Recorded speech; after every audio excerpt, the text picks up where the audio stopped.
যে আজকে আমাদের যে আলোচনার বিষয় যুক্তিতক্কতে সেটা কলকাতার বা পশ্চিমবঙ্গের বিপজ্জনক বাড়ি।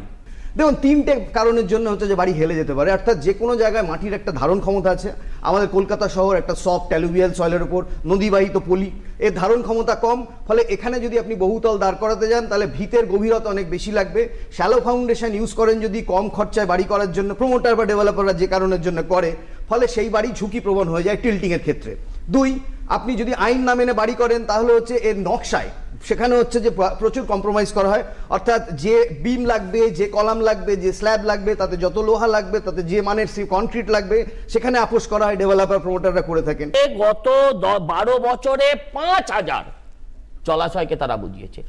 ভাস্করদা বলছিল যে বন্ধ কারখানার জমিতে বড় বাড়ি করাটা বেআইনি। আচ্ছা, যে জমির চরিত্রটা ছিল জলা, সেই জলাকে বুঝিয়ে বহুতল করাটা কোন আইনি?